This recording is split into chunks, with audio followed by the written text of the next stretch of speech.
Professor Nageshwar గారు ఇప్పుడు మోడీ గారు ఏపీ బహిరంగ సభల్లో ఏ అంశాలు టచ్ చేయలేదు. చాలా కీలకమైన అంశాలు మనం రెగ్యులర్ చర్చిస్తూ ఉంటాం. చాలా అంశాలు టచ్ చేయలేదు ఆయన సభల్లో అనేది కూడా విమర్శలు వస్తున్నాయి. ఏ అంశాలు ఆయన మర్చిపోయారు, కావాలని ఆయన టచ్ చేయలేదు, లేకపోతే కాకతాళీయంగా జరిగిన అంశాలు? మర్చిపోయే ప్రసక్తి లేదు, కాకతాళీయంగా జరగదు. ఆంధ్రప్రదేశ్ ప్రజల మొదటి డిమాండ్ ఏంటి? గౌరవనీయులు చంద్రబాబు నాయుడు గారు మొదటి డిమాండ్ ఏంటి? Special status. చంద్రబాబు నాయుడు గారు మోడీ ప్రభుత్వం నుంచి ఎందుకు వైదొలిగాడు? స్పెషల్ స్టేటస్ కొరకు. అవునా కదా? పార్లమెంట్ ఎన్డీఏ నుంచి మోడీ టీడీపీ ఎందుకు వైదొలిగింది? స్పెషల్ స్టేటస్ కొరకు. అవునా కదా?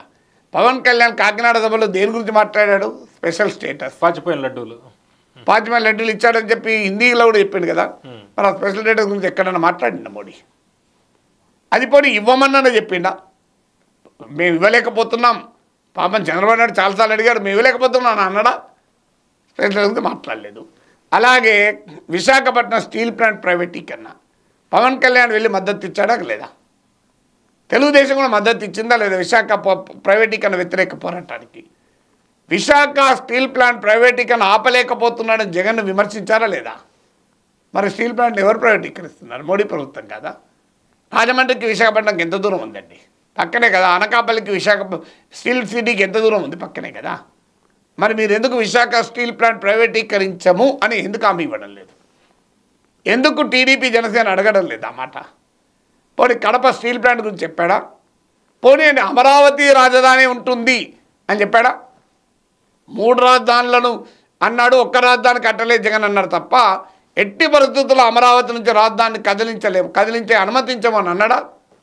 పోనీ కర్నూలులో హైకోర్టు గురించి మాట్లాడా? బెంచ్ పెడతానని. ఇప్పుడు టీడీపీ జనసేన మేనిఫెస్టో ఉంది కదా, ఇది అయితే బెంచ్ పెడతాం కర్నూలులో అని. హైకోర్టు బెంచ్ ఎవరి ఇన్వాల్వ్మెంట్తో అవుతుంది? కేంద్ర ప్రభుత్వ ఇన్వాల్వ్మెంట్తోనా కదా. మరి ఎందుకు మోడీ చెప్పలేదు? హైకోర్టులో బెంచ్ పెడతామని ఎందుకు అనలేదు? పోనీ మీరు ఈ మేనిఫెస్టోలో ఏమని ఉంది? కేంద్ర ప్రభుత్వ సాయంతో మేము ఈ హామీలన్నీ సూపర్ 6 అమలు చేస్తామని అన్నదా లేదా? అంటే చంద్రబాబు నాయుడు సూపర్ 6 గురించి మాట్లాడితే మోడీ ఆ సూపర్ 6 ప్రస్తావన తీస్తాడు. మీరు గమనించండి.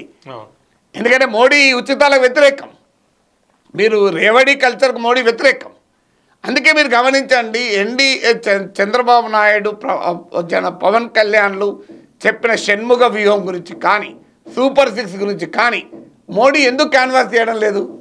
మోడీ కా గ్యారంటీ గురించి మాట్లాడుతున్నాడు, చంద్రబాబు నాయుడు కా గ్యారంటీ ఇది మాట్లాడుతున్నాడు. మీరు గమనించండి, ఎక్కడ సూపర్ 6 గురించి మెచ్చుకున్నాడా మోడీ?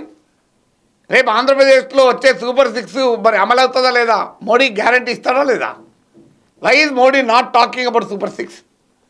నాకు దీనికి ఆన్సర్ ఉండాలి కదా. అంటే కేంద్రం పక్క పెట్టండి. సూపర్ 6 ద్వారా మీకు ఎన్డీఏ సంక్షేమం కలిగిస్తాను అంటున్నాడా? అంటే మోడీ వ్యతిరేకం కదా ఉచితాలకు. మోడీ ఉచితాలు అంగీకరించాడు. అందుకే మీరు గమనించండి, ఉచితాల గురించి మాట్లాడతలేడు మోడీ. మీరు అసలు మొత్తం ఇవాళ తెలుగుదేశం జనసేన ప్రచారం మొత్తం ఉచితాల మీద కదా, సంక్షేమ పథకాలే కదా, సూపర్ 6 కదా. సో ఆ సూపర్ 6 నుంచి మోడీ ఎందుకు క్యాంపెయిన్ చేయడం లేదు?